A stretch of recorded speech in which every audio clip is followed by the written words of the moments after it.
il y a quelque chose qui paraît ironique, difficile à comprendre. Bilam, on se souvient, quand Balak avait peur du peuple juif, il fait appel au prophète qui a une haine profonde contre Am Israël pour qu'il vienne maudire Chas v'Shalom le peuple juif.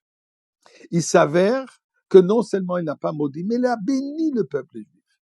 Non seulement il a béni, mais il a donné la prophétie la plus importante, la venue de Mashiach. Ça, c'était Bilam. Dans la paracha de cette semaine, nous trouvons Moshe Rabbeinu qui donne son discours qui va quitter Am Israël comme leader du peuple juif. Il va le remettre à Yoshua. 98 malédictions. C'est comme ça qu'on dit goodbye. On en discutera dans quelques instants, mais avant ça, bien sûr, disons merci à Kadosh Baruch Hu, puisque tout ce que Dieu nous fait, c'est une bénédiction. Mismo le seuil de rila de Nicolas, de ça de Bissim Robel, de Fonabonana. D'où qu'a donné les mots, sans ne vouloir n'afnam, Tchamari, Zebejov, c'est de Ratoué, Sila. Hoy de le Baruchuma qui va donner le nom Chazdoy. Il y a de deux vodeurs et monosoy, mes chers amis, dans le nom de la Tzedaka. Et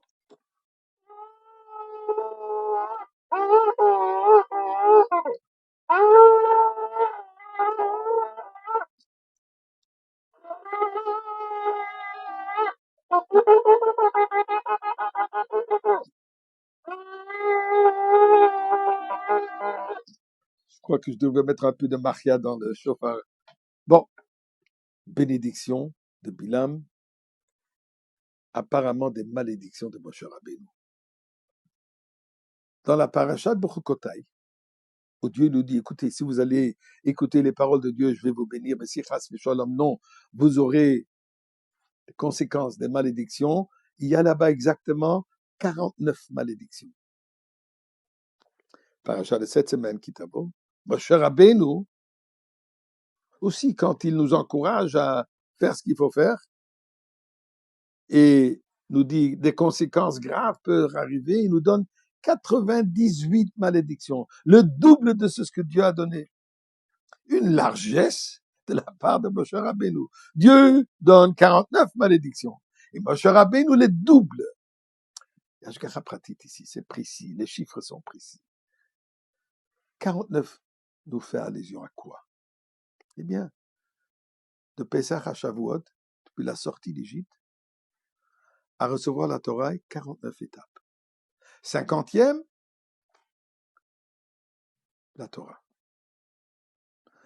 Qu'est-ce que nous avons reçu? Les premières tables de la loi que Dieu nous donne. Milmala le matin.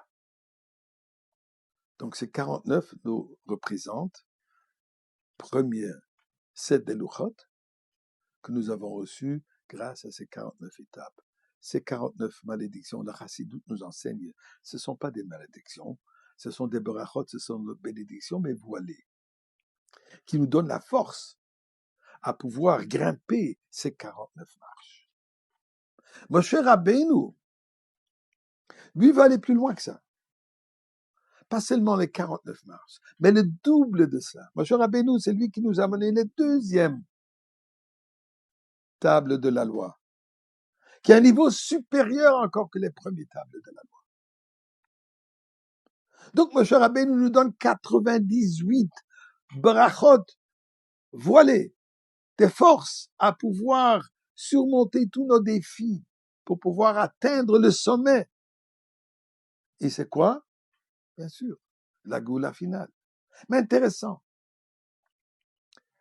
Dans les versets de 98 malédictions, Moshe Rabbeinu inclut là-bas 26 fois le nom d'Hachem.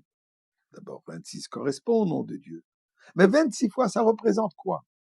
2 fois 13, d'accord? On connaît le calcul. On est dans le temps des Slichot. Hachem, Hachem, Kel Rachum V'Chanoun. Les 13 attributs de miséricorde divine. Le nom Yud Kevavke représente Rachamim, c'est la miséricorde divine.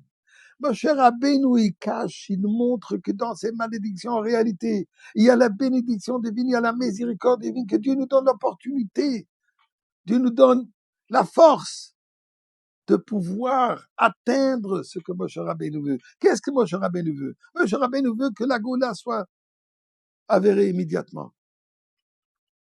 Ça, c'est Kitavo. Qui était la semaine dernière. On sort du Galout. Moshe Rabbeinu Kitavo, il nous amène dans la Goula.